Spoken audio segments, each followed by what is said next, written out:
Apollo Paints presents सीधा कुरा with Rabi Lamichhane. रंगीन बनाउनुहोस् आफ्नो जिन्दगी अपोलो पेन्ट्सको साथमा। Powered by Red Blue Energy Drink। Red blue energy drink सर्वत्र बजारमा उपलब्ध छ। World Link छिटो भनेकै world link. Sponsored by Gold Star Shoes, हरेक नेपालीको जुत्ता। धन्यवाद छ ती हरेक पाइलालाई जसको वर्षौंको अथक विश्वासले निभाएको छ। Gold star. अम्बे स्टिल्स, जे बन्छ दिगो बन्छ। सबैभन्दा राम्रो छड कुन छ होला? अम्बे स्टिल जतिको भरपर्दो अरु कुनै स्टिल छैन। अम्बे स्टिल्स जे बन्छ दिगो बन्छ। Supported by Mangalam Pipes, ढुक्क जिन्दगी भर। काला हिट को हिट लिस्ट एक स्प्रेमा dengue malaria finish. Hero Super Splendor, नेपालको अति लोकप्रिय motorcycle Hero Super Splendor. Associate sponsor Gorkha eco panel, मेरो घर गोरखा इको पैनल को भर। म श्रृंखला एक उत्तरदायी आर्किटेक्ट रोज्दैछु एक उत्तरदायी निर्माण सामग्री Gorkha eco panel. Exclusively marketed by Intelligence in Televizual Advertising। अब सुरु हुन्छ जनताको चासो गुनासो र प्रश्न सहितको विशेष कार्यक्रम सीधा कुरा विथ रवि लामिछाने।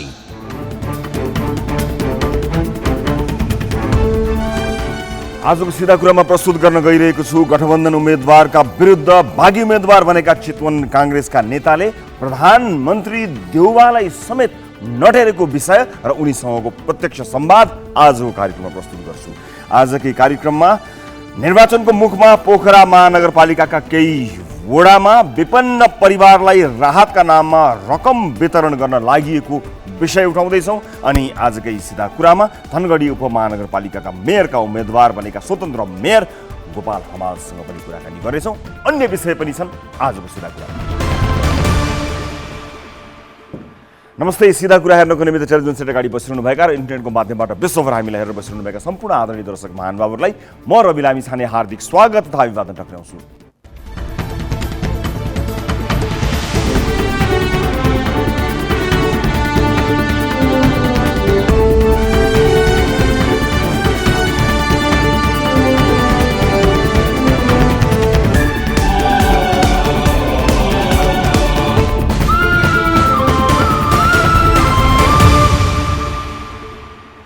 चितवनमा रमाइलो भइरहेको छ। चितवनमा केही न केही भइ नै रहन्छ। आज देशका 3 पूर्व प्रधानमन्त्रीहरू एकजना मेयरलाई जिताउन एउटै मञ्चमा उभिए। राष्ट्रिय राजनीतिको केन्द्रमा रेणु दाहाल देखिन्। देशको राजधानीको चुनावी सरगर्मीलाई नै ओझेलमा पार्ने भरतपुर चितवन अनि माओवादी केन्द्रकी नेता प्लस गठबन्धनको तर्फबाट साझा उम्मेदवार रेणु दाहालको जित भएन भने अथवा हँसिया हथौडामा भोट हालिएन भने देश ठुलो दुर्घटनामा जान सक्छ रे। यो कुरा आज पूर्व प्रधानमन्त्री पुष्पकमल दाहाल प्रचण्डले भनेका हुन्।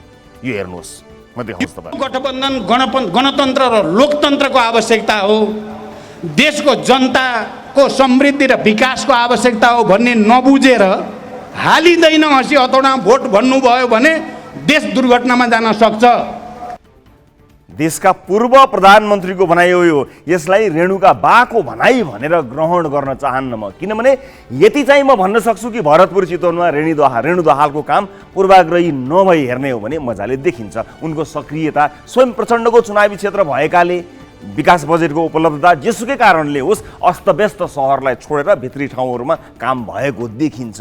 यति डेलिभरी दिँदै पनि रेणुलाई जिताउन हेभी वेट नेताहरू लामबद्ध भएर जानु र त्यही सभाबाट पूर्व प्रधानमन्त्री जस्तो व्यक्तिले हँसिया हथौडामा भोट नहाले अर्थात् रेणुले हारे देश दुर्घटनामा जान्छ भन्नुको पछाडि रहस्य चाहिँ के लुकेको होला? एउटा मेयरको चुनावी सभामा गठबन्धनका यत्तिका नेताहरूको लर्को लागेको देखेर प्रचण्डको भनाइलाई गम्भीरतापूर्वक लिनुपर्छ भन्ने मलाई लाग्छ। देशै दुर्घटनामा जानु कुनै हालतमा भएन। कुनै दलले चुनाव हार्दा देश नै दुर्घटनामा जाने कुरा संसारका कुनै पनि मुलुकमा हुन्छ जस्तो मलाई लाग्दैन। तर यसो सोच्छु, यस्तो जटिल राजनीति म जाबोले के बुझौँला? मलाई लाग्छ प्रचण्डको यो भनाइ एकजना नेताले चाहिँ बुझेका रहेछन्। ती नेता हुन् चितवन कांग्रेसका पूर्व सभापति जितनारायण श्रेष्ठ। केही समय अगाडि उनले मेघगर्जन सहित भनेका थिए चितवन काङ्ग्रेसले रुखमा बाहेक अरू चिन्हमा भोट हाल्दैन। तर आज आएर उनले पक्कै प्रचण्डले सङ्केत गरेको त्यो सूचना वा सङ्केत पाएको हुनुपर्छ कि माओवादीलाई भोट नहाल्ने हो भने मुलुक ठुलो दुर्घटनामा पर्न सक्छ। त्यही थाहा पाएर होला आज उनले त्यसै गरी गर्जिएर भने हामी जिताउँछौँ भरतपुर महानगरपालिकाको मेयरमा रेणु दाहाल लगायत सिङ्गो गठबन्धनलाई। यी दुवै भिडियोहरू यहाँ हेर्नुहोस्। खबरदार, चितवन काङ्ग्रेसले चितवन चलाउने हो, केन्द्रले होइन। कसैले भनेको भरमा प्रचण्डलाई भ्रम छ भने मुक्त हुँदा हुन्छ। प्रचण्डलाई कहीँ कतै फेरि माथि मिलाएर यहाँ छोरीलाई मेयर बनाउँछु, म सांसद बन्छु भन्ने सपना देखेको छ भने मुक्त भए हुन्छ। चितवनको काङ्ग्रेसले मान्दैन। हामी यहीँबाट उद्घोष गर्न चाहन्छौँ महामन्त्रीलाई साक्षी राखेर। चितवनको काङ्ग्रेसले यो चोटि रुखमा बाहेक अन्त भोट हाल्दैन। म महामन्त्रीज्यूलाई आग्रह गर्न चाहन्छु। हामीले हाम्रो पार्टी सभापतिको निर्देशनलाई, हाम्रो काङ्ग्रेस केन्द्रीय समितिको निर्देशनलाई शिरोधार्य गरेर 29 वडामा भोलिदेखि हरेक काङ्ग्रेसका नेता कार्यकर्ताहरू यो गठबन्धनलाई विजयी गराउने सङ्कल्प समेत यही मञ्चबाट म गर्न चाहन्छु। हामी दृढताका साथ यहाँ उभिएका छौँ। म यति कुरा आग्रह गर्न चाहन्छु। यति कुरा भन्दै गर्दा हामी जिताउँछौँ भरतपुर महानगरपालिकाको मेयरमा रेणु दाहाल लगायत सिङ्गो गठबन्धनलाई जिताउने प्रतिबद्धता व्यक्त गर्न चाहन्छु। प्रचण्डले भनेको ठुलो दुर्घटना के हो भन्ने कुरा जितनारायण श्रेष्ठजीलाई पक्कै पनि थाहा भएको हुनुपर्दछ। गठबन्धन जोगिए यो गठबन्धनलाई 20 वर्षसम्म पनि निरन्तरता दिने सार्वजनिक प्रतिबद्धता समेत प्रचण्डले गरे। त्योभन्दा पनि इन्ट्रेस्टिङ चाहिँ के भने काङ्ग्रेस सभापति शेरबहादुर देउवाले गठबन्धन टुट्यो भने काङ्ग्रेस खत्तम हुन्छ समेत भने। यो सुन्नुहोस्। षड्यन्त्र छ, हेर्नुहोस्, यो गठबन्धन टुटाउने षड्यन्त्र छ। यो षड्यन्त्रमा फस्यो भनेदेखिलाई हाम्रो पार्टी पनि खत्तम हुन्छ, उहाँहरू पनि। कुरो बडो गम्भीर छ यहाँ। गठबन्धन टुटे काङ्ग्रेस खत्तम हुने, माओवादीले नजिते देश ठुलो दुर्घटनामा जाने होइन। शेरबहादुरजी, देशको दुर्घटना र काङ्ग्रेस दुवैलाई जोगाउन गठबन्धन र काङ्ग्रेस बीच पार्टी एकता गरे हुँदैन र? जय नेपाल र लाल सलाम एकै पटक भन्न सकिने भएपछि लौ न यो देश काङ्ग्रेस र गठबन्धन जोगाउन पार्टी एकता नै गरौँ। यसै पनि यो देशमा एउटै मात्र पार्टी छ, खालि नाम फरक फरक हुन्, देखाउनलाई सिद्धान्त फरक देखिन्छन्। व्यवहारिक रूपमा कुनै पनि एउटा पार्टी अर्को कुनै पनि पार्टीसँग स्वार्थ मिल्नासाथ, सिद्धान्त होइन स्वार्थ मिल्नासाथ सँगै उभिने भएपछि चुनावी गठबन्धन होइन, सोझै पार्टी एकीकरणमा जाँदा राम्रो हुन्छ। जय नेपाल र लाल सलामले औपचारिक रूपमा नै सहकार्य गरिसकेपछि यति काम बाँकी राख्नुपर्ने आवश्यकता छैन। भरतपुर चितवनका काङ्ग्रेसी साथीहरूलाई त एकदम सजिलो भयो आजबाट। गठबन्धन अर्को 15-20 वर्षसम्म चल्न सक्ने भएपछि आफ्नो चुनाव चिन्ह सम्झनै परेन, रुखमै भोट हाल्न परे, बसाइ सर्नुपर्ने अवस्था देखियो। आउनुहोस् सुरु गरौँ जनताको चासो गुनासो र प्रश्न सहितको विशेष कार्यक्रम सिधा कुरा।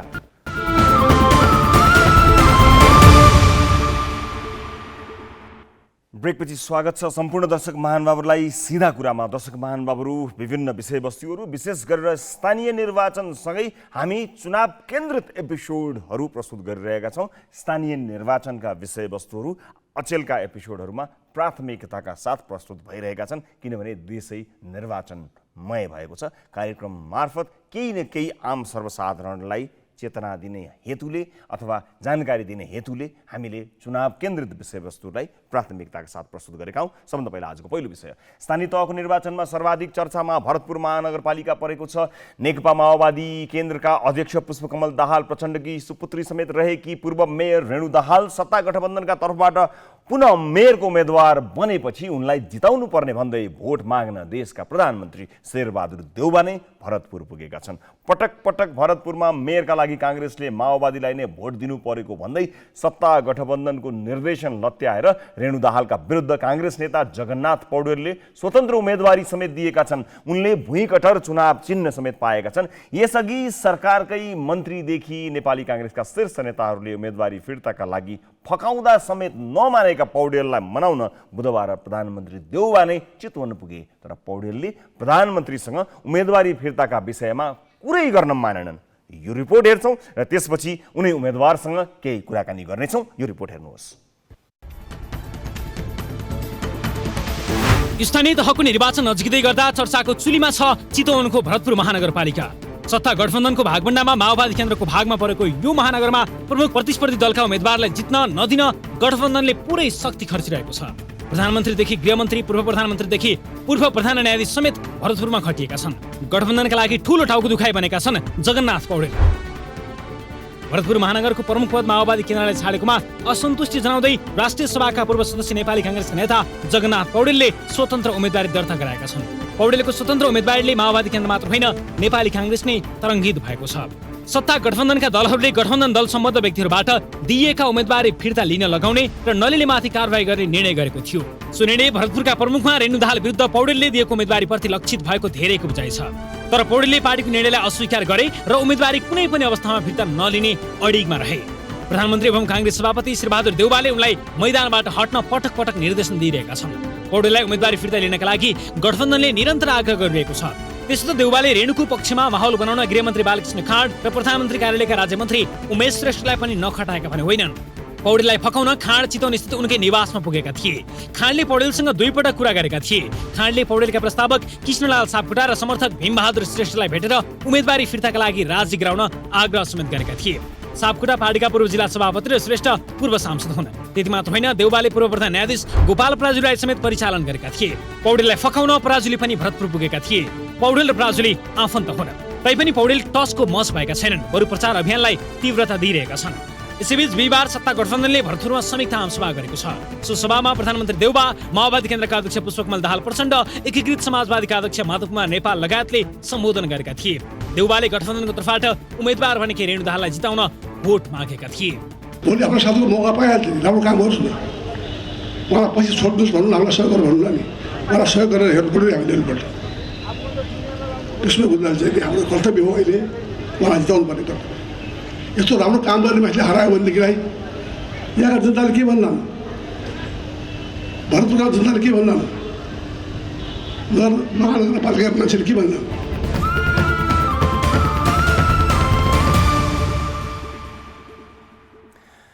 दर्शक महानुभावहरू, यतिखेर हामीसँग कुराकानी गर्नको निमित्त उनी स्वतन्त्र उम्मेदवार जगन्नाथ पौडेल हामीसँग भिडियो लाइभमा जोडिनु भएको छ। पौडेलजी नमस्ते, स्वागत छ यहाँलाई कार्यक्रममा। नमस्ते। अब सबभन्दा पहिला चाहिँ मेरो यो तपाईँलाई पहिलो प्रश्न, यो तपाईँ आफू जित्न उठिरहनु भएको छ कि कसैलाई हराउन उठिरहनु भएको छ? मेरो त यो प्रश्न नै अपूर्ण जस्तो लाग्यो। कुनै पनि व्यक्तिले हजुर नेपालको संविधानले दिएको अधिकारको प्रयोग गर्दाखेरि त्यो आफ्नो लागि त्यो अधिकारको प्रयोग गरेको छ भन्ने अर्थमा लिनुको सट्टा, पोजिटिभली लिनुको सट्टा अरू कसैलाई हराउनका निमित्त भनेर जे भनिएको छ, मेरो विचारमा यो मूलभूत रूपमै यो त्रुटिपूर्ण कुरा हो। म किन कसैलाई हराउने? तर यो स्वाभाविक छ कि मैले चुनाव जित्नका निमित्त मैले गरिरहेको प्रयत्नमा जनताको समर्थन भयो भने अर्को कसैले हार्छ। अनि हार जित भने नि सामान्य कुरालाई ठुलो मुद्दा बनाएर कसैलाई हराउनका निमित्त, कसैलाई जिताउनका निमित्त भनेर जे भनिएको छ, मेरो विचारमा नेपालको लोकतन्त्रलाई हामीहरूले बदनाम गराउन खोजिरहेछौँ जस्तो लाग्छ। हजुर, अब धेरै नेताहरू, स्वयं प्रधानमन्त्री पनि त्यहाँ आउनुभयो भन्नलाई त गठबन्धनको चुनावी कार्यक्रमका लागि भनिए तापनि तपाईँलाई मनाउने पनि एउटा काम उहाँको काममध्ये एउटा काम उहाँको पर्यो भन्ने बुझिन्छ। यसै पनि सामान्य रूपमा नि बुझ्न कठिन छैन। धेरै नेताहरूले तपाईँको घरमै आएर तपाईँलाई भेट्नुभयो। यो सबै कार्यहरू निर्वाचन आचार संहिताले दिन्छ दिँदैन त्यो निर्वाचन आयोगले हेर्ला, तर तपाईँलाई फकाउने प्रयास कस्तो कस्तो रह्यो? तपाईँलाई के प्रलोभन दिइयो? के कस्ता कुराहरू भनेर तपाईँलाई फकाउन खोजियो अथवा तपाईँको उम्मेदवारी फिर्ता गराउन खोजियो? यसरी आँट गरिसकेपछि त्यो प्रलोभनको बारेमा भनिदिने आँट पनि तपाईँले गर्नु पर्ला। आम दर्शक महानुभावहरूलाई भनिदिनुहोस् न, के प्रलोभन दिइयो तपाईँलाई? होइन, म पार्टीको कार्यकर्ता हुँ। हजुर, म चाहिँ भोइ कार्यकर्ता भन्नुहोस् न। पार्टीले मलाई चिन्दछ, तर पार्टीको कुनै र्याङ्किङ फाइलिङमा म नभएको मान्छे। चुनाव आयो एउटा पर्व जस्तो हो, हर कसैले त्यसमा चाहिँ रुचि राख्नु स्वाभाविक छ। म जस्तै 32 जनाले चाहिँ भरतपुर महानगरपालिकामा मेयरको उम्मेदवार भएको छु। रविजी यो एउटा बिल्कुल स्वाभाविक कुरा थियो, नेचुरल प्रोसेस थियो र यसलाई त्यही ढङ्गले बुझ्नुपर्ने थियो, तर त्यो त्यसरी बुझिएन। अनि तपाईँले सोधेको प्रश्नको सार संक्षेप के हो भने मैले आफ्नो उम्मेदवारी स्वतन्त्र रूपमा मैले दिएँ। पार्टीको कार्यकर्ता म जरुर हुँ, पार्टीको कार्यकर्ता भए पार्टीको अनुशासनको सीमा मैले नागेँ भने पार्टीको विधान अनुसार मलाई कारबाही गर्ने भन्ने त्यो हदसम्म ठिक छ होइन। तर मैले उम्मेदवारी दिए हुनाले फलानाले हार्ने भोट झिकाने, यो त मलाई चाहिँ उहाँहरूको स्तरको मान्छेले यस्तो टिप्पणी गर्नु मेरो विचारमा मलाई चाहिँ लाग्दैन। हामी डेमोक्रेसी मान्ने होइन, चुनाव मैले प्रस्तुत गरेको उम्मेदवारले नजित्देदेखि आकाश खस्छ, मैले प्रस्तुत गरेको उम्मेदवारले नजित्देदेखि चितवन बर्बाद हुन्छ भन्ने खालको यदि कसैको विश्लेषण छ भने, परिभाषा छ भने, म त्यस्तो परिभाषा लोकतन्त्रको आधारभूत मान्यता अनुकूल छ जस्तो मलाई लाग्दैन, म त्यो कुरा मान्दिनँ।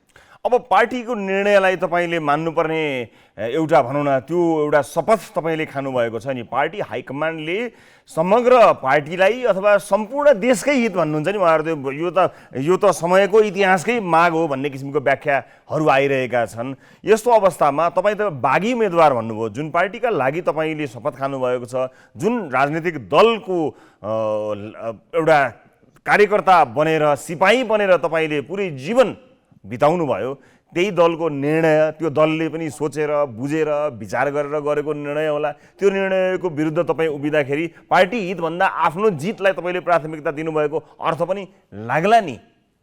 होला, त्यो अर्थ लाग्ला। त्यसैगरी उठ्या छन् साराका सारा मान्छेहरू होइन, यो डेमोक्रेसीको एउटा अर्को सुन्दर पक्ष पनि हो। अब म तपाईँलाई बताउन चाहन्छु, म बागी कसरी भएँ। नेपाली काङ्ग्रेसको भरतपुर महानगरपालिकामा मेयरको उम्मेदवारै छैन होइन। हँसिया हतौडाका विरुद्धमा उठ्ने मान्छेहरू सहभागी हुन्छन्, के परिभाषा हो यो? हँसिया हतौडालाई भोट हाल्नु भनेर काङ्ग्रेसको विधानले काङ्ग्रेसको नेतालाई कार्यकर्तालाई कसैलाई पनि पर्मिट गर्दैन।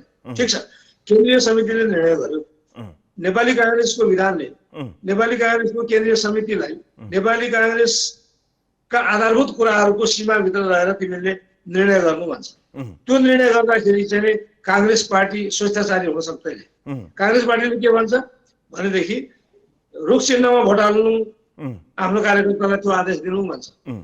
त्यो काङ्ग्रेस पार्टीको विधानले चार तारे झन्डाले दिएको निर्देशन बमोजिम चल्नु भन्छ। अर्को कुरा भन्छ त्यो नेपाली काङ्ग्रेसको विधानले कि नेता कार्यकर्ता सबैले नेपाली काङ्ग्रेसको विधानलाई मान्नुपर्छ भन्छ। नेपाली काङ्ग्रेसको विधान चाहिँ के जगन्नाथ पौडेलले मात्रै मान्नुपर्ने नम्बर 1।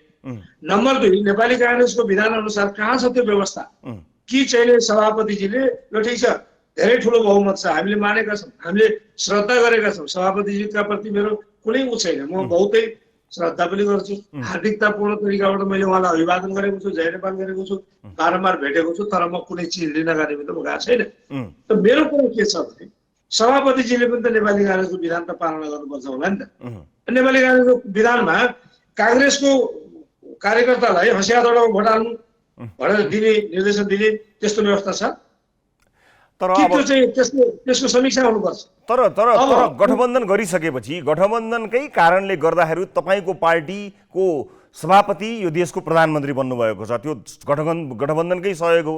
त्यो स्वाद चाहिँ तपाईँहरू त्यो रस स्वादन चाहिँ गर्ने, आफ्नो नेता प्रधानमन्त्री भएको रसको स्वादन चाहिँ तपाईँ गर्ने, अनि त्यसको निरन्तरताका लागि अब गठबन्धनका लागि जुन त्याग गर्नुपर्ने भनौँ अथवा कन्ट्रिब्युसन गर्नुपर्ने बेला आउँछ त्यतिखेर चाहिँ त्यो चाहिँ नमान्ने, यो चाहिँ लिन्छु यो चाहिँ लिन्न भनेर पाइयो र पार्टीको निर्णय लिइसकेपछि solo dolo start to end लिनु पर्यो नि त। यो मेरो होइन कि यो आम मान्छेको भनाइ है, यो मैले तपाईँलाई प्रश्नको रूपमा राखेँ मात्रै हो। बिल्कुल तपाईँलाई म धन्यवाद दिन चाहन्छु प्रश्नको लागि। म तपाईँलाई प्रश्न गर्न चाहन्छु, पहिलो कुरा नेपाली काङ्ग्रेसको पार्टी सभापति प्रधानमन्त्री हुनुभएकोमा म उहाँलाई धन्यवाद दिन चाहन्छु। तर प्रधानमन्त्री भएकै कारणले काङ्ग्रेस पार्टी कति उँभो लाग्यो, काङ्ग्रेस पार्टीमा कति फाइदा भयो, काङ्ग्रेस पार्टीले अबको चुनावमा कति परिणाममा कति अगाडि आफूलाई स्थापित गर्छ त्यो हामीले हेर्न बाँकी छ। म त्यसमा जान चाहन्छु। तर काङ्ग्रेस पार्टीको हाम्रो सभापति प्रधानमन्त्री भएको कारणले गर्दाखेरि सारा देशमा सबै समस्याको समाधान भयो। हामीले बहुत रसायन गऱ्यौँ, हामीले धेरै राम्रो फाइदा लियौँ, त्यो कुरासँग सहमत छैन, मान्छे असन्तुष्ट छन्। नेपाली काङ्ग्रेसले गठबन्धन गरेर काङ्ग्रेसले आफ्नो साइज घटाएको छ भन्ने छ। गठबन्धन गरे हुनाले म तपाईँलाई एउटा सानो उदाहरण बताउँछु। म मेरै वडामा 7 नम्बरमा, म भरतपुर 7 मा बस्छु। हाम्रो 7 नम्बरमा चाहिँ समाजवादी पार्टीको 200 जना भन्दा बढी मान्छे छैन। यहाँ 7000 मतदाता छ, काङ्ग्रेसको 3000 मतदाता छ। 3000 मतदाताले 200 मतदाता भएको मान्छेलाई नेता मानेर अनि त्यो गठबन्धन चाहिँ काङ्ग्रेसलाई हितकर हुन्छ कि अहितकर हुन्छ, यो कुरा केन्द्रीय सभापतिले बुझ्नुहुन्छ कि हामीले बुझ्छौँ? त्यसो भए यहाँ स्थानीय राजनीतिका हिसाबले हाम्रो कुरा उहाँले सुनिनुपर्छ। हाम्रो स्थानीय राजनीतिको कुरा के हो भने हामीले जिल्लाले, नगरले, क्षेत्रले र केन्द्रीय सदस्यहरूले समेत सामूहिक रूपबाट निर्णय गरेको कुरा के हो भने चितवनमा अब मेयरको यदि कोही हुन्छ भने त्यो नेपाली काङ्ग्रेस पार्टीको हुन्छ भनेर भनेको थियो। हामीले त्यो कुरा लिएर प्राइम मिनिस्टरले हामीहरू गएको। मैले उहाँलाई अनुरोध निवेदन गरेँ, मेरो पुरानो सम्बन्ध छ, म उहाँसँग 6-8 महिना जेल बसेको छु। मैले उहाँलाई भने निर्भीकताका साथ, सर तपाईँ हाम्रो सम्माननीय प्रधानमन्त्री हुनुहुन्छ, पार्टी सभापति पनि हुनुहुन्छ, तर तपाईँले हेर्दाखेरि पार्टीको हित अहितको कुरा हेरिदिनुपर्छ। चितवनमा लगातार अमुक कुनै व्यक्तिलाई चाहिँ तपाईँले पुरस्कृत गर्ने अनि बाँकी रहेका काङ्ग्रेसले चाहिँ चुपचाप बस्ने त्यो स्थिति नआउन सक्छ, कृपया यसमा ध्यान दिनुहोस् भनेर हामीले उहाँलाई अनुरोध गरेकै हो। उहाँले त्यो सबै तहको निर्णयको कुरा म भन्दैछु। अब उताबाट फर्केर आएपछि केही साथीहरू अब सरकार पार्टीको केन्द्रीय कार्य समितिको निर्णयमा उहाँहरू सहमत हुनुभयो, म सहमत होइन। म एज एन इन्डिभिजुअल पनि मलाई सहमत हुने असहमत हुने दुवै अधिकार छ। म सहमत किन हुने, मलाई चित्त बुझाएको छैन, गठबन्धनले हेल्दी चाहिँ तपाईँको रिजल्ट दिएको छैन, गठबन्धनका कारणले गर्दाखेरि यहाँ झगडा भएको छ। तपाईँले देखिराख्नु भएको छ रविजी कि जनकपुरदेखि लिएर पोखरासँग नेपाल गठबन्धनसँग गठबन्धनका कारणले भएको विग्रह अहिलेसम्म थामिएको छैन। के यो कुरा जग्गा छैन? यो पार्टीको सभापति पनि बुझ्नु भएको छैन या पार्टीको नेताहरूले बुझ्नु भएको छैन? मेरो विचारमा उहाँहरूले बुझ्नु भएको छ। तर प्रश्न के छ भने यो गठबन्धनले केही मान्छेलाई फाइदा पुर्याउँछ।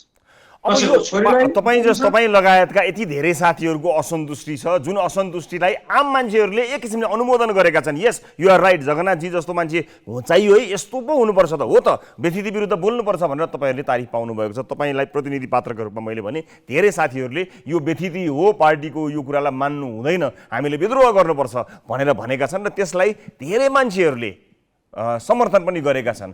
तपाईँलाई समर्थन गरिरहँदा अथवा यो क्रियाकलापलाई समर्थन गरिरहँदा भोलि यसको दूरगामी असर सिङ्गो नेपाली काङ्ग्रेस पार्टीले भोग्नुपर्छ कि पर्दैन होला? त्यो असर भोग्दाखेरि त्यो असरलाई कुन रूपमा देख्नुहुन्छ तपाईँले? भोलि नेपाली काङ्ग्रेसलाई नेपाली राजनीतिमा यसको अथवा यस्ता क्रियाकलापहरूको असर भोगिसकेपछि कुन अवस्थामा तपाईँ पाउनुहुन्छ? कति कमजोर बन्ला भन्ने तपाईँ अनुमान गर्नुहुन्छ अथवा सबल पनि होला कि कस्तो काङ्ग्रेस तपाईँ देखिरहनु भएको छ? भविष्य कस्तो देखिरहनु भएको छ काङ्ग्रेसको? म विनम्रतापूर्वक म बताउन चाहन्छु, यो गठबन्धन मेरो विचारमा स्वस्थ गठबन्धन पनि छैन। यो गठबन्धनले राम्रो मेसेज दिएको पनि छैन। तपाईँलाई 753 वटा हाम्रो स्थानीय निकायमा अहिले 200-250 वटा स्थानीय निकायमा मात्रै गठबन्धनले सुचारू रूपले काम गरेको छ। के राम्रो हो त यो? गठबन्धनले केही मान्छेलाई आरक्षण दिएको छ, अब केही मान्छेलाई दण्ड दिएको छ। अब म काङ्ग्रेस पार्टीको झन्डाको पक्षमा म वकालत गरिरहेको छु, अब मलाई कारबाही भएको छ भने होस् न। म तर मेरो विवेक बन्धक राखेर मैले गलत कुरालाई चाहिँ गलत भन्न नसक्ने, सही कुरालाई सही भन्न नसक्ने, त्यो चाहिँ काम म गर्दिनँ। नम्बर 1। अब तपाईँले भन्नुभयो, नेताहरूले भन्नुभयो नेताहरूको आदेश पालना गरिस् कि गरिन, तपाईँ के आश्वासन हो? उहाँहरूले मलाई सिम्पली भन्नुभयो कि तपाईँले फिर्ता लिनुहोस्। मैले उहाँलाई भने मेरो मौलिक अधिकार हो, तपाईँले यसलाई साधारण अर्थमा लिनुहोस्। म जस्तो हजारौँ मान्छेले चाहिँ नोमिनेसन गरेका छन्, चुनाव लडेका छन्, हार्छन् जित्छन्। डेमोक्रेसीमा चाहिँ यो एउटा कन्टिन्युअस प्रोसेस हो। अब तपाईँ मेरो बारेमा चाहिँ मात्रै किन चिन्ता लिनुहुन्छ? यदि मेरो बारेमा चिन्ता लिनुहुन्छ भने तपाईँले रेणुजीको बारेमा चिन्ता लिनुहोस्। म त नगरपालिका चलाएको मान्छे हुँ, म सिनियर एडभोकेट हुँ, मेरो अनुभव छ, यो मान्छे योग्य छ, यसलाई गर्नुहोस् न भनेर तपाईँले भनिदिए पनि हुन्छ नि भनेर मैले उहाँहरूलाई आग्रह गरेको त्यो हदसम्म कुरा हो। बाँकी कुरा फेरि मैले कुनै अनुशासनको उल्लङ्घन गरेको पनि छैन, मैले व्यक्ति गरेको पनि छैन, मैले उहाँहरूसँग कुनै लेनदेनमा कुरा गरेको पनि छैन। खालि मैले के भने जगन्नाथजी केही अफर त आयो होला नि तपाईँलाई, केही प्रलोभन अफर अथवा केही चाहिँ यसो गरौँ न बरु पद होला जुन इन एनी टर्म्स मैले यही भनेर त्यसलाई मैले एउटा कुनै पर्टिकुलर अफरलाई मैले इङ्गित गर्न खोजेको होइन, तर केही न केही अफर त तपाईँलाई पक्कै पनि आयो होला। त्यस्तो कुरामा म नजाउँ, म त्यसको जवाब तपाईँ जानु भएन, तर आउनु आयो कि आएन मलाई यदि बताइदिनुहोस् न। तपाईँलाई केही अफरहरू आयो कि आएन? पार्टीको चाहिँ पार्टी पद्धतिभित्र बस्दाखेरि चाहिँ कुनै कार्यकर्ताले कुनै मौका पाएको थियो, पाएको थिएन, भोलि पाउने सम्भावना छ भन्ने कुरा चाहिँ मलाई चाहिँ द्याट इज बट नेचुरल। तर म चाहिँ नि मलाई यसो भनेर यसो गरे उसो गरे म भन्ने पक्षमा छैन। मेरो कुरा के छ भने म कुनै पनि शर्तमा मैले नोमिनेसन गरेको म जित्नलाई हो। रविजी आज मैले हाम्रो सभापतिजीको र हाम्रो प्रचण्डजीको यहाँ भाषणको सार संक्षेप सुने। मलाई अर्को एउटा पत्रकारले मलाई प्रश्न गर्नुभयो, अब यो गठबन्धनको चाहिँ जिम्मेवार यहाँको बागी उम्मेदवार हुन्छ भनेर उहाँले भन्नुभयो। उहाँहरूको स्तरको मान्छेले के कुरा गरिराख्नु भएको छ म यो बुझिरहेको छैन। एउटा व्यक्तिले चुनाव लड्दाखेरि गठबन्धन भत्किन्छ भनेर उहाँहरू भन्दै हुनुहुन्छ, लथालिङ्ग हुन्छ भनेर भन्दै हुनुहुन्छ। गठबन्धन लथालिङ्ग भएर ठुलो दुर्घटना हुन्छ यो। यदि गठबन्धनले हार्यो भने त ठुलो दुर्घटना हुनसक्छ, देशमै ठुलो दुर्घटना हुनसक्छ भनेर प्रचण्डजीले भन्नुभयो। यो बिल्कुलै म यो कुरासँग सहमत छैन। म हार्दिकतापूर्ण तरिकाबाट विनम्रतापूर्वक प्रचण्डजीलाई भन्छु कि तपाईँ आवेगमा आएर यस्ता कुराहरू नगर्नुहोस्। यो चितवनको मान्छेको चेतनाको स्तर अलि माथि छ, यहाँको मान्छेले बुझ्छ। उहाँले भन्न खोजेको थियो भने रेणुजी जसरी पनि जित्नुपर्छ। मलाई लाग्दैन डेमोक्रेसीमा जित्न पनि सम्भव छ, नजित्न पनि सम्भव छ। अब खरनाले हार्यो भनेदेखि सब डामाडोल हुन्छ, यो कसैले मान्दैन। दुनियाँको लोकतन्त्रमा यस्ता कुराहरूको स्थान छैन मेरो विचारमा। म उहाँहरूलाई अनुरोध गर्न चाहन्छु, उहाँहरू क्रान्तिकारी मान्छे हो, नेता हो, ठुलो मान्छे हो, हामी सानो मान्छे होला, तर हाम्रो विवेकलाई हामी बन्धक राखेर हामी कसैको इसारामा कसैले भनेर कुनै कुरा मान्ने या कसैले भनेर कुनै कुरा नमान्ने त्यो कुरा चाहिँ हुँदैन। हस् जगन्नाथजी, धेरै धेरै धन्यवाद यहाँलाई समय र जानकारीका लागि। तपाईँसँग कुराकानी भयो, सुरुवातदेखि नै तपाईँका क्रियाकलापहरू विशेष गरेर चुनावी क्रियाकलापहरूलाई निरन्तर रूपमा हामीले पछ्याइ पनि रहेका छौँ। विभिन्न कार्यक्रममा तपाईँमाथि कुराकानी भइरहेको छ र आम दर्शक महानुभावहरूले तपाईँसँगको कुराकानी विशेष गरी आजको सन्दर्भलाई लिएर गर्नको निमित्त गर्नुभएको अनुरोधलाई स्वीकार पनि गर्दै आज हामीले तपाईँसँग कुराकानी गऱ्यौँ र दर्शक महानुभावहरू जानकारी गरौँ। हामी चुनावी माहौलमा छौँ र धेरै स्वतन्त्र उम्मेदवारहरूसँग अझ बढी प्राथमिकता चाहिँ स्वतन्त्र उम्मेदवारहरूलाई प्राथमिकता दिएर हामी कुराकानी पनि कार्यक्रममा गरिरहेका छौँ चुनावी सेरोफेरोमा। म एउटा ब्रेक लिन्छु दर्शक महानुभावहरू। ब्रेकपछि अन्य विभिन्न विषयहरू हामीसँग छन्, कहीँ नजानु होला। ग्यालेक्सी 4Kमा हेरिरहनु भएको छ सिधा कुरा।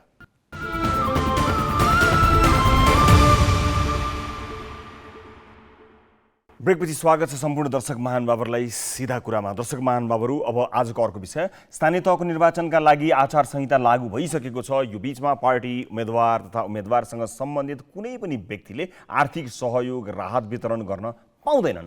वार्षिक कार्ययोजनामा रहेको बाहेक राज्यको स्रोतलाई सहयोग राहतका रूपमा समेत चुनावको समयमा नै कार्यक्रममा पारेर वितरण गर्न पनि पाइँदैन।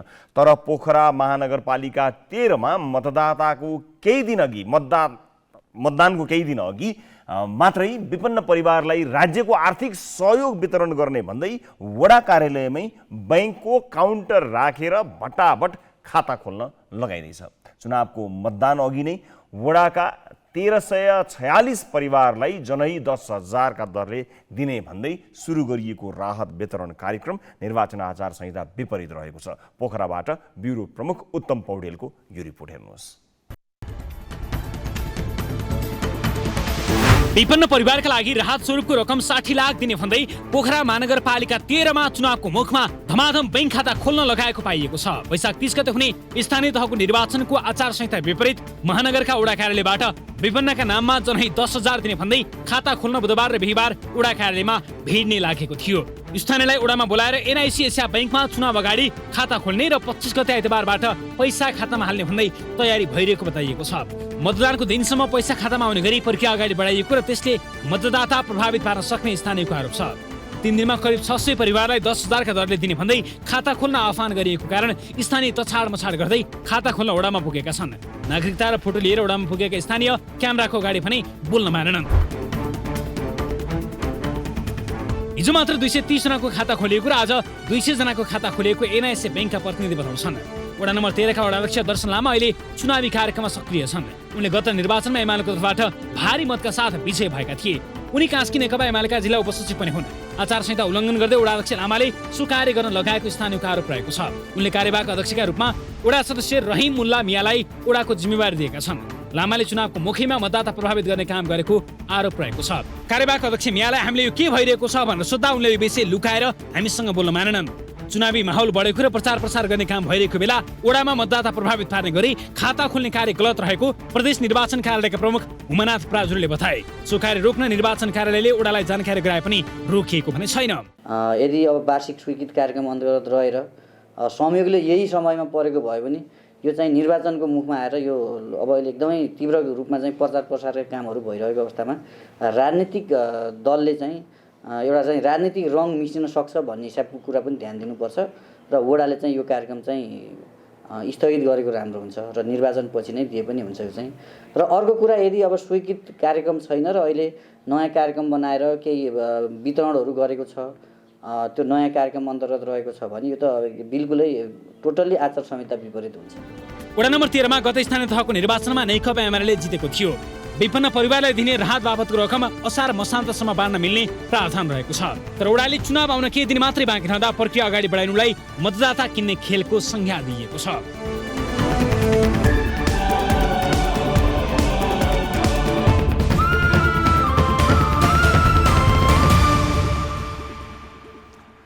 दर्शक महानुभावहरू, निर्वाचन आचार संहिताको यो ठाडो उल्लङ्घनलाई लिएर हामीले विभिन्न व्यक्तिसँग विभिन्न निकाय समक्ष कुराकानी गर्ने कोसिस गरेका हौँ, तर कुराकानीका लागि कोही उपलब्ध हुनुभएको छैन र टेलिफोनमा आउनु नै चाहनु भएको छैन। विशेष गरेर हामीले निवर्तमान वडा अध्यक्षसँग कुराकानी गर्ने कोसिस गरेका हौँ, कुराकानी सफल हुन सकेन। उहाँ कुराकानी गर्न आउन चाहनु भएन।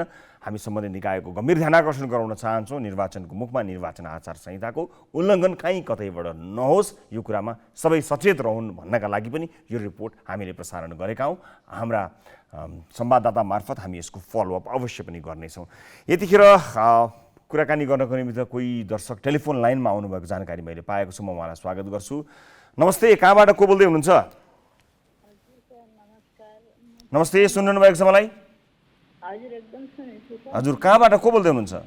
सर, म चितवनबाट गौरी राणा। जुन केस हाम्रो 75 सालमा चाहिँ अब निरज राणा भट्टको उपचारको लागि हजुरले सहयोग गर्नुभएको त्यसको लागि धन्यवाद। फेरि म अहिले यति ठुलो वज्रपात भएको छ सर, मलाई हेर्नु छैन। मैले त्यतिखेर नै हजुरलाई भनेको थिएँ मेरो छोरा अस्ट्रेलियामा छ सर भनेर, तर मेरो छोराको अहिले देहान्त भएको छ वैशाख 6 गते। मेरो छोरा 3-4 वर्षसम्म कन्ट्याक्टमा आएन मसँग, मेरो परिवारसँग आएन। एउटा केटीलाई लिएर बसेको रहेछ त्यहाँ, अनि ती दुईजना बसेर घरमा कन्ट्याक्ट हुन नदिने, सबैलाई ब्लक हान्ने सर। अहिले त्यो बाबुको अनुहार पनि मैले देख्न पाइनँ, बोल्न त पाइनँ सर। हामीले कुरा गरेका थियौँ नि उहाँ हराउनु भयो भनेर, होइन, सम्पर्कमा छैन भनेर। तपाईँलाई हामीले मद्दत गर्ने कोसिस गरेका थियौँ नि, होइन? हजुर, एकदम हो सर। त्यतिखेर नै भनेको छ। ऊ 74 साल फागुन 11 गते अस्ट्रेलिया सिडनीमा आइटी पढ्नु गएको बेलसरमा। अनि कान्छो छोराको उपचारमा पनि हामीले मद्दत गरेको थियौँ, मलाई साथीहरूले बताइरहनु भएको छ। एकदम हो सर। के भएको रहेछ त्यसो? केही खबर पाउनुभयो त? तपाईँले विस्तृत जानकारी पाउनुभयो? के भयो, कसरी यस्तो हुनुभयो? सर, मैले खासै त्यस्तो निचोड चाहिँ पाएको छैन। वैशाखको 6 गते मैले आफ्नै घरमा अलिअलि सागपातहरू लगाएर अलिअलि 2-4 पैसा नै बनाउँछु बेच्छु भन्दै जाँदाखेरि मलाई अकस्मात फोन आयो मेरो आफ्नो घर परिवारबाट। अनि ल बाहिर यस्तो यस्तो घटना भयो भने, अनि जुन त्यो घटना घटेको पनि त्यही कल्पना तामाङ भने जुन मेरो छोरासँगै बस्ने मेरो छोराको कमाइ हानि थियो नि, त्यसैले फोन गरेको थिएँ मेरो जेठाजीको छोरा सरी राणा भाटलाई। ल तेरो दाइ मर नि भनेर भनी चाहिँ हाँस्दै भनेपछि अनि सहिलेले चाहिँ नपत्या जस्तो गरेर होइन होला भनेपछि अनि उहाँ गएर बाबुले कुरा गर्दा लास्टमा हो रहेछ सर, ग्यारेजमा रहेछ बाबुको घटना घटेको छ। प्रहरीको रिपोर्टले केही बतायो? केही चिज पत्ता लाग्यो? के भयो, कसो भयो, के छ रिपोर्टले चाहिँ के भएर मृत्यु भएको रहेछ भन्यो? केही छ रिपोर्टहरू? केही आएको छैन सर। पर्सि अब अलिकति सुन्नमा आँखा पर्सि चाहिँ डेथ बडी चाहिँ आउँछ अरे भन्ने चाहिँ छ, होइन? अब आयो भने पर्सि 5:30 बजे बिहान, बेलुकाको 5:30 बजे आइपुग्ने अरे। यदि त्यो एयरलाइन्स तलमाथि नभए चाहिँ। कति वर्ष कति उमेरको हुनुहुन्थ्यो छोरा? बाबु 24 वर्षको हो सर। कति भएको थियो उहाँ जानुभएको अस्ट्रेलिया? 4 वर्ष पुरा भयो। फागुनको 11 गते 4 वर्ष पुरा भएर 5 लागेको। बिचमा सम्पर्क हुँदा त्यस्तो केही समस्या केही बताउनुहुन्थ्यो उहाँले? केही भयो? केही बताएन। मसँग बोलेको भनेको अहिले यही चैतको 30 गते चाहिँ बोलेको थियो। मम्मी के गर्नुपर्छ हजुर भनेको। म साग बेच्न हिँडेको छोरा भनेको। म हजुरलाई सहयोग गर्छु नाच्छु। मम्मी 4 वर्ष त हो नि घरको जिन्दगी गएन। मम्मी हजुरलाई म फुल सपोर्ट गर्छु। भाइ पनि कमजोरी छ, बाबा पनि कमजोरी हुनुहुन्छ, हजुर पनि कमजोरी। मम्मी हजुर नाच्नु भनेको छोरा 30 गते तर 6 गते त्यस्तो घटना घट्यो सर। एकदमै दुःख लाग्यो। तपाईँसँग कुनै न कुनै रूपले हामी जोडिएका थियौँ। उहाँको भाइ तपाईँको अर्को छोराको उपचारमा पनि सहयोग गर्न पाइएको थियो। यो दुःखद समाचार सुन्दा असाध्यै दुःख लाग्यो। तर गौरीजी धैर्य गर्नुहोस्, एकदमै आफ्नो मनलाई पनि सम्हाल्नु होला। यस बिचमा यस्तो वज्रपातमा कसरी त्यो केटीलाई मैले कसो गर्ने सर भन्नु नि र मलाई त्यो केटीको मैले कुरा गर्दा नि म जेसुकै गरेर म जसरी सिकेर म तँलाई के मतलब भनेर भनी पोहोर चैतमा पनि मलाई त्यहाँबाट ब्लग हानी सबै इष्टमित्र देवचित्र त छोराको फेसबुक आइडीमा हामी कोही पनि जोडिन सकेनौँ। तपाईँ अहिले एकदमै दुःखमा हुनुहुन्छ। अब आक्रोश आवेश भइ नै हाल्छ। त्यस कारणले अहिले तपाईँले भन्नुभएको आरोपमा हामी के रहेछ बुझ्छौँ, यसलाई फलोअप गर्ने कोसिस गर्छौँ। तपाईँलाई कुनै न कुनै ढङ्गबाट यसको समन्वय गरेर तपाईँलाई जानकारी दिने अथवा यो विषयलाई हामी आफ्नो ढङ्गबाट आफ्नो तर्फबाट जे जस्तो गर्न सकिन्छ, जसरी हेर्न सकिन्छ हामी एकदमै नजिकबाट यसलाई निहाल्छौँ र आवश्यक फलोअप गर्छौँ। चिन्ता नगर्नुहोला। म तपाईँलाई तपाईँको परिवारलाई एकदमै धैर्य धारण गर्न अनुरोध गर्न चाहन्छु। असाध्यै दुःख लाग्यो, तर आफ्नो दुःख बिसाउनुको निमित्त भए पनि तपाईँले सायद हामीलाई सम्झिनु भयो होला। यो के भयो होला आफ्नो छोराको विषयमा बुझिदिनका लागि तपाईँले सम्झिनु भयो होला भन्ने मैले बुझेको छु। हामीले सम्झेका त्यसरी सम्झेका छौँ। गौरीजी, हाम्रो तर्फबाट हामी सकिने सहयोग यस बिच यो घटनालाई त्यो घटना के भएको रहेछ भन्ने कुरा जान्ने कोसिस गर्छौँ। र अहिले भर्खरै यो कार्यक्रम प्रत्यक्ष रूपमा प्रसारित कार्यक्रम भएको हुनाले दर्शक महानुभावहरू, यहाँ कुनै पनि कलरले कुनै पनि सहभागीले भनेका कुराहरू ती आरोपका रूपमा मात्र ग्रहण गरिन्छ। उहाँले आफ्ना तर्फबाट लगाउनु भएको आरोप हो, त्यसलाई पुष्टि प्रमाणित हामी गर्दैनौँ। यद्यपि यसलाई हामी हाम्रो तर्फबाट आफ्नो रिपोर्ट बनाएर त्यस्तो केही उहाँले लगाउनु भएको आरोपमा कहीँ कतै सत्यता रहेछ भने त्यसलाई बुझ्ने प्रयास भने अवश्य गर्नेछौँ। यस अर्थमा अहिले उहाँले भन्नुभएको लिनुभएको नामलाई हामीले त्यसै रूपमा मात्र ग्रहण गरेका छौँ। म यही भन्न चाहन्छु दर्शक महानुभावहरूलाई, प्रत्यक्ष रूपमा हेर्ने दर्शक महानुभावहरूले जसको नाम या आरोपका रूपमा यहाँ आयो त्यो उहाँले फोन गर्नुहुने दर्शकले लगाउनु भएको आरोपका रूपमा मात्रै बुझिदिन म विनम्रतापूर्वक अनुरोध गर्दछु। दर्शकहरू, एउटा म ब्रेक लिन्छु। ब्रेकपछि अन्य विषय यहाँहरू समक्ष प्रस्तुत गर्छु। ग्यालेक्सी 4Kमा हेरिरहनु भएको छ सिधा कुरा।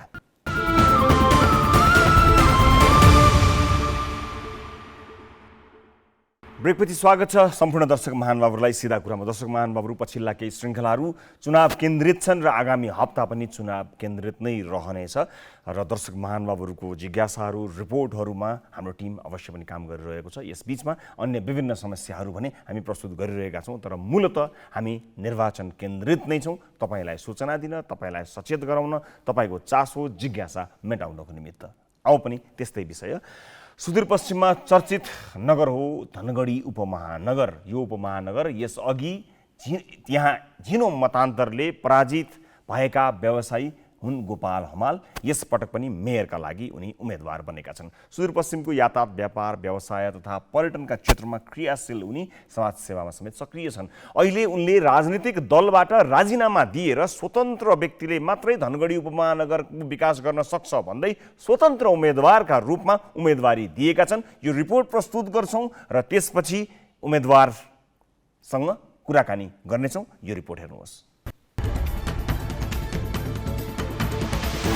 नयाँ संविधान जारी भएपछि पहिलोपटक 2074 सालमा सम्पन्न भएको स्थानीय तहको निर्वाचनमा धनगढीको मेयरमा स्वतन्त्र उम्मेदवार दिएका गोपाल हमाल दोस्रो बने। उनी त्यसबेला नेपाली कांग्रेसका निर्पबहादुर ओडसँग जम्मा 28 मतान्तरले पराजित बने। दोस्रो पटक हुन गइरहेको स्थानीय तह निर्वाचनमा गोपाल हमाल पुनः धनगढीको मेयरका लागि स्वतन्त्र रूपमा उम्मेदवार बनेका छन्। धनगढीले आफूलाई सबथोक दिएको र त्यसको बदलामा आफूले पनि धनगढीलाई केही दिएर गुन्तिर्न नगर प्रमुखमा उम्मेदवारी दिएको भन्दै उनले फागुन 19 गते नै उम्मेदवारी घोषणा गरेका थिए। यति बेला धनगढीको नेतृत्वको लागि सत्ता गठबन्धनका तर्फबाट नेपाली कांग्रेसले पुनः निर्पबहादुर बडलाई मेयरको उम्मेदवारमा दोहोऱ्याएको छ। धेरै आकांक्षीलाई पछ्याउँदै मेयरले टिकट पाएपछि कतिपय कांग्रेसीमा हुन्छन्। प्रमुख प्रतिपक्षी दल नेकपा एमाले युवा नेता रणबहादुर चन्दलाई धनगढीको मेयरका रूपमा अघि सारेको छ। तर प्रमुख प्रतिपक्षी दलहरूका लागि व्यवसायी तथा सुन्दर सुदूरपश्चिमका अभियन्ता गोपाल हमाल नै प्रमुख चुनौतीका रूपमा देखिएका छन्। सुदूरपश्चिमको यातायात र पारूवानमा रहेको सिन्डिकेट तोड्नमा मात्र होइन, यस क्षेत्रको व्यापार व्यवसायमा नयाँ नयाँ शैली भित्राउनमा उनकै योगदान रहेको व्यवसाय बताउँछन्। उनीले दिनेश ट्राभल सञ्चालन गरेर सुदूरपश्चिम यातायात व्यवसाय सङ्घको सिन्डिकेट तोडेका थिए। सुदूरपश्चिम सुदूर होइन, सम्भावनाको सुन्दर पश्चिम हो भन्ने अभियान र देशैभर सुदूरपश्चिमका पर्यटकीय तथा धार्मिक क्षेत्रका पोस्टर फैलाउने अभियान उनीले सुरु गरेका थिए। पहिलो पटक चुनावमा हार बेहोरे पनि उनले गरिबका लागि लुगा ब्याङ्क, निशुल्क शववाहनदेखि कोरोना महामारीमा विभिन्न मानवीय सेवाका सहयोग गरेका थिए। दोस्रो पटक उनले स्थानीय तहमा राजनीतिक दल विशेषको होइन, साझा व्यक्ति नेतृत्वमा हुनुपर्ने भन्दै स्वतन्त्र उम्मेदवार दिएर निर्वाचनमा होमिएका छन्।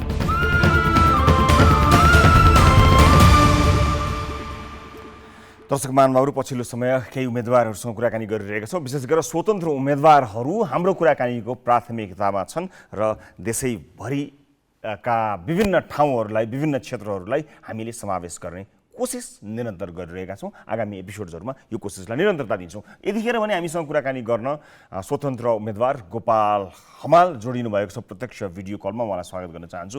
हमालजी नमस्ते, स्वागत छ यहाँलाई कार्यक्रममा। नमस्ते रविजी। अब एउटा राजनीतिक दलमा तपाईँ आबद्ध हुनुभयो, एक स्वतन्त्र मान्छेका रूपमा रहनुभएको थियो, एउटा अभियन्ताका रूपमा तपाईँले काम गर्नुभयो, अभियन्ताका रूपमा सुदूरपश्चिममा तपाईँले धेरै काम गर्नुभएको जानकारी धेरै मानिसहरूलाई छ, विशेष गरेर सुदूरपश्चिमका आम सर्वसाधारणलाई यसबारे जानकारी छ। तर राजनीतिक दल एउटा नयाँ विवेकशील साझा दलसँग जोडिएर अहिले फेरि त्यो दल त्यागेर फेरि तपाईँ स्वतन्त्र हुनुभयो। के पत्ता लगाउनुभयो तपाईँले यो बिचमा? स्वतन्त्र भएर राजनीतिक दलमा बसेर त्यो राजनीतिक दल छोडेर फेरि स्वतन्त्र उम्मेदवार हुँदाखेरि के चिज भेटाउनु भयो तपाईँले त्यस्तो?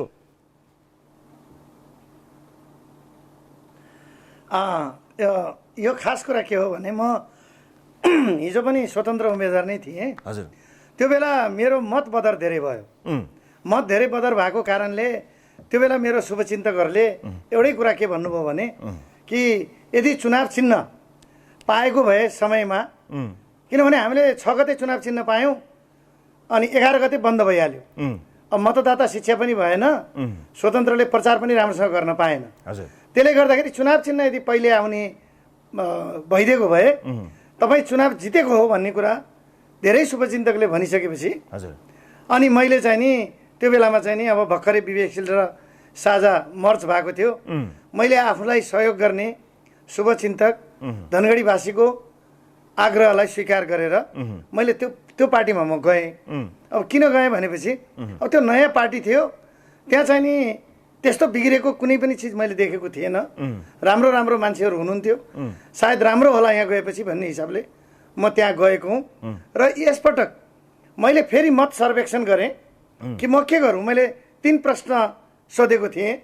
एउटा, म चुनाव लडौँ कि नलडौँ, चुनाव लडौँ भने केबाट लडौँ, भएकै दलबाट लडौँ या अन्य कुनै दलबाट लडौँ या स्वतन्त्र लडौँ। अनि चुनाव लडौँ भन्ने प्रस्ताव आइसकेपछि अनि मैले के भने त्यसो भए तपाईँ सहयोग गर्नुहुन्छ कि गर्नुहुन्न। मेरा यी 3 प्रश्नमा धेरैजना मान्छेले के भन्नुभयो भने जे भए पनि तिमीलाई हामीले स्वतन्त्र व्यक्ति मानेको छौँ, तिमीले चाहिँ नि दलबाट लड्नु हुँदैन, जित्नु मात्रै ठुलो कुरो होइन, त्यही कारण कुनै दलबाट लड्यो भने तिमी जित्लाऊ, तर चाहिँ नि तिम्रो चाहिँ नि तिमीलाई हामीले मानेको चाहिँ नि साझा उम्मेदवार हो, त्यही कारण तिमी साझा भएर स्वतन्त्र भएर बस भन्ने कुरा आइसकेपछि मैले चाहिँ नि स्वतन्त्र उम्मेदवार दिने निर्णय गरेको। अब स्वतन्त्र उम्मेदवारको रूपमा तपाईँ आइरहँदाखेरि चुनौती आफ्नै ठाउँमा छ, गठबन्धनको एउटा चुनौती छ, त्यसपछि नेकपा एमालेको अर्को चुनौती त्यहाँ कायम छँदैछ। यो चुनौतीलाई स्वतन्त्र उम्मेदवारका रूपमा तपाईँले हाँक्न सक्नुहोला अथवा त्यसका आधारहरू के हुन् त? किनभने सत्ता गठबन्धन अत्यन्त बलियो दरिलो भएर प्रस्तुत भइरहेको छ। नेकपा एमालेका बारेमा भनिरहनै पर्दैन, त्यत्तिकै सशक्त र बलियो रूपमा अगाडि बढिरहेको छ। यसरी स्वतन्त्र रूपमा एउटा छवि बनाएको मान्छे तपाईँले यी 2 चुनौतीहरूलाई कसरी सामना गर्न सक्नुहोला? होइन, स्वाभाविक रूपमा स्वतन्त्र उम्मेदवार भएर जित्न चाहिँ नि भनेको चाहिँ नि सामान्य कुरा होइन, असामान्य कुरा हो। त्यो मैले सोचेर बुझेर नै त्यो मैले गरेको हो, किन मलाई थाहा छ यो कठिन छ भनेर। तर हामी सफल हुन्छ भन्ने पनि पूर्ण विश्वास छ। किनभने अहिले मलाई चाहिँ नि हरेक दलका मानिस जो मान्छे स्वतन्त्र अभिव्यक्ति दिन चाहन्छन्, स्वतन्त्र चाहिँ नि पार्टीमा भए तापनि उहाँहरू आफूलाई केही यस्ता कुरा गरोस् जसले चाहिँ यो समाज परिवर्तन होस् भन्ने चाहन्छन्। उहाँहरूले मलाई अवश्य पनि हिजो पनि मत दिनुभएको थियो, अब पनि मत दिनुभएको छ र मैले तपाईँलाई भने नि गएको 6 महिना 7 महिनादेखि मैले जब मत सर्वेक्षण गरेँ त म हरेक दलको मान्छे वहाँ गएको छु, हरेकलाई सोधेको छु, किनभने म सबैको साझा एजेन्डा लिएर अगाडि बढेको हुनाले म सफल हुन्छु। यद्यपि कठिन छ, त्यो आफ्नो ठाउँमा छ, तर हामी सफल हुन्छौँ भन्ने विश्वास छ। अब यो राजनीतिक दलको साथ नहुँदाखेरि विभिन्न भनौँ न ओडादेखि लिएर धेरै चिजहरूमा अन्य दलका मान्छेहरू होलान्, तपाईँको आफ्नो प्यानलको रूपमा छैन। प्यानल नभइसकेपछि तपाईँ एक्लो रहनुहुन्छ, स्वभावैले एक्लै रहँदाखेरि र प्यानल नहुँदाखेरि विभिन्न अन्य ओडा लगायतका ठाउँहरूमा विभिन्न दलका मान्छेहरू चुनिएर आउलान्। त्यतिखेर सहयोग हुने सम्भावना असाध्यै कम हुन्छ। स्वतन्त्र उम्मेदवारको चुनौती असाध्यै धेरै छ। जित्ने चुनौती त आफ्नो ठाउँमा छँदैछ, काम गर्ने चुनौती आफ्नै ठाउँमा छ। यसरी चुनाव जितिरहँदा स्वतन्त्र उम्मेदवारले चुनाव त जित्ला, तर काम गर्ने वातावरण बनेन भने मान्छे लोकप्रिय भएर के भयो र? तर तपाईँको नगरले तपाईँबाट त्यो फल प्राप्त गर्न सकेन भने तपाईँको लोकप्रियताको के अर्थ रहन्छ र? यदि धनगढीले तपाईँबाट चिजहरू प्राप्त गर्न सकेन अथवा एउटा निर्वाचित पार्टीबाट निर्वाचित भएको एउटा मेयरले लाई काम गर्न जे जस्तो सजिलो हुन्छ, जुन सिस्टममा अहिले हामी छौँ त्यो सिस्टम अनुसार स्वतन्त्रलाई त्यति सजिलो हुँदैन, किनभने विभिन्न भाँजो हाल्ने कामहरू रहिरहन्छन्, नीति निर्माणका कुराहरू हुन्छन्, कानुन निर्माणका लागि त अझ केन्द्रसम्म पहुँच हुनुपर्ने हुन्छ। यस्ता यावत चुनौतीहरूको बिचमा तपाईँले जित्दा पनि धनगढीले त्यो उपलब्धि प्राप्त गर्न सकेनछ भने तपाईँको जितमा तपाईँ मात्र रमाउने हो कि धनगढी नरमाउने हो कि? यो डर लाग्दैन तपाईँलाई? बिल्कुल लाग्दैन, किनभने पहिलो कुरा त म के भन्छु भने एक्लो कहिले पनि मेयर हुँदैन। जसले धनगढीमा सबभन्दा बढी मत ल्याउँछ त्यो मान्छे नै मेयर जित्ने हो, नम्बर 1 कुरा। दोस्रो कुरो, यहाँलाई थाहा छ कि छैन, म व्यक्तिगत स्वार्थको लागि र पूर्णकालीन राजनीति गर्छु भनेर गएकै होइन। मेरो त स्पष्ट धारणा छ, धनगढीले मलाई बनायो, म धनगढीलाई बनाउँछु, नम्बर 1 कुरा। नम्बर 2 कुरा के हो भने यो राजनीतिलाई पेसा जबसम्म बनाइन्छ तबसम्म यो देशको कल्याण हुँदैन। जति जति राजनीतिलाई पेसा बनाइन्छ त्यति त्यति भ्रष्टाचार बढ्छ, जति जति भ्रष्टाचार बढ्छ त्यति त्यति सिस्टम बस्न दिइन्न। जबसम्म प्रणालीको विकास हुँदैन तब देशको विकास हुँदैन। त्यही कारण मैले मेरो प्रयास भनेको एउटा धनगढीले मलाई बनायो, म धनगढी बनाउँछु भन्ने हो। अर्को के हो भने यो देशमा अब यो चाहिँ नि पूर्णकालीन रूपमा राजनीति गर्ने, राजनीतिलाई पेसा बनाउने, पेसा बनाएर भ्रष्टाचार गर्ने अनि अकुत सम्पत्ति कमाउने। त्यही कारण यो राजनीतिक भ्रष्ट राजनीतिलाई कल्याणकारी राजनीति जबसम्म बनाउँदैनौँ, नेपाली जनताले कल्याणकारी राजनीति बनाउनेतिर दिशा दिँदैन र जबसम्म यो तपाईँको राजनीतिलाई पेसा बनाउने मान्छेको बहिर्गमन हुँदैन र सेवाको रूपमा चाहिँ नि उत्कृष्ट समाज सेवाको रूपमा समाजमा चाहिँ नि त्यस्ता व्यक्तिले जित्दैनन् तबसम्म नेपाल बन्दैन। ठोकुवा गरेर राख्नुहोस्। त्यही कारण म पहिलो सुरुवात आफूबाट गर्दैछु। मैले भनेको छु म तलब लिँदिनँ, भत्ता लिँदिनँ, गाडी सुविधा लिँदैन, तेल सुविधा लिँदैन। म सरकारी कामको सिलसिलामा म देशका विभिन्न ठाउँमा भ्रमणमा जान्छु, म आफ्नो पैसा तिरेर जान्छु, प्लेनको टिकट आफै हाल्छु, सब कुरा आफै हाल्छु। यो मैले किन भनिरहेको भनेपछि धनगढीले मलाई त्यो लियाकत दिएको छ, यो लेभलमा धनगढीको जनताले मलाई पुर्याएका छन्। अब मैले 5 वर्ष निःशुल्क रूपमा धनगढीको सेवा गर्छु र अर्को कुरा पनि भनिदिन्छु, भ्रष्टाचार शून्य गर्छु। किन शून्य गर्छु भने मैले यहाँको प्रसिद्ध धाम छ बेडा बाबा, त्यहाँ गएर सङ्कल्प गरेको छु कि म 1 रुपियाँ खाएँ भने मेरो नाश होस् भनेर मैले आफ्नो टिमको साथीहरूलाई समेत लगेर त्यहाँ सङ्कल्प खाएको छु। त्यस कारणले मेरा जति पनि कार्यहरू हुनेछन् ती कार्य धनगढीवासीको हितको लागि हुनेछ। अर्को कुरो मलाई भनिदिनुहोस्, यो गठबन्धन भयो, यो देशमा चाहिँ नि के अरे 2/3 पनि आयो, 5/3 पनि आयो, 13/3 आए पनि के भयो त? के पायो जनताले? देशमा व्यवस्था बदलियो, अवस्था त बदलियो नि, उस्तै छ। अस्पताल उस्तै छ, शिक्षा क्षेत्र उस्तै छ, हरेक क्षेत्र उस्तै छ, रोजगारीको लागि लाइन उस्तै छ होइन। मान्छे विदेश भागिरहेछन्। गौरीफन्टामा दसैँ आएको बेलामा हाम्रो बोर्डरमा मान्छे घर आउँछ कि बाहिर जान्छ? तपाईँहरूकै न्युजले बजाइरहेको थियो नि, दसैँको बेलामा मान्छे बाहिर गइरहेको थियो। त्यस कारणले के हो भने यो फगत यो राजनीतिक कुप्रचार हो। यो चाहिँ नि व्यक्तिले गर्ने निष्ठा हुनु पर्यो, पहिलो कुरा इच्छा शक्ति हुनु पर्यो, इमान्दारी हुनु पर्यो। त्यही कारण मैले के भनेको छु भने म इमान्दार त सधैँ छु, म गर्न पनि सक्छु। हिजोको दिन नि मैले प्रमाणित गरिसकेको छु। मलाई त्यहाँ गएर लोभ पनि छैन, अब म कसैको डर पनि मान्दैन। त्यस कारणले मैले कसरी गर्ने मलाई थाहा छ। अब गोपाल हमालजी अब मेरो अन्तिम जिज्ञासा तपाईँलाई के भने राजनीतिज्ञका रूपमा तपाईँले जिते पनि हारे पनि यो तपाईँको अन्तिम एटेम्प्ट हो, यो अन्तिम प्रयास हो? एकदम मैले जिते पनि तपाईँको यो अन्तिम कार्यकाल हो, यसपछि राजनीति गर्नुहुन्न, हारे भने तपाईँ राजनीतिमा अब लाग्दै लाग्नुहुन्न हो?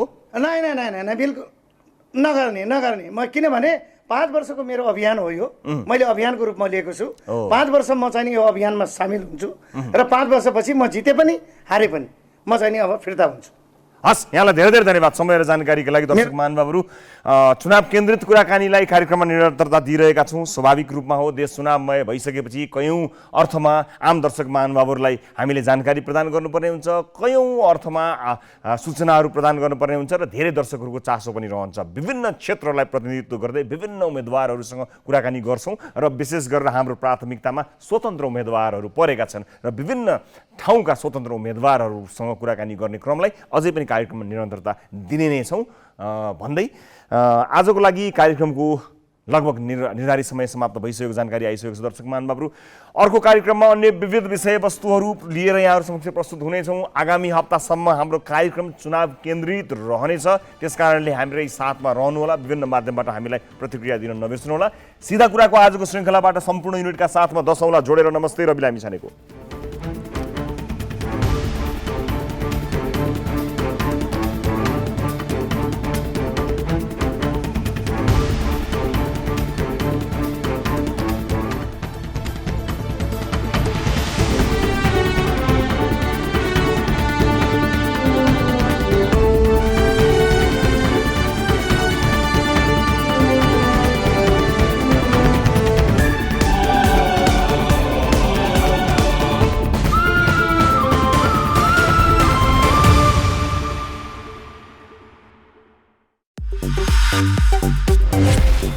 Apollo Paints presents सीधा कुरा with रवि लामिछाने।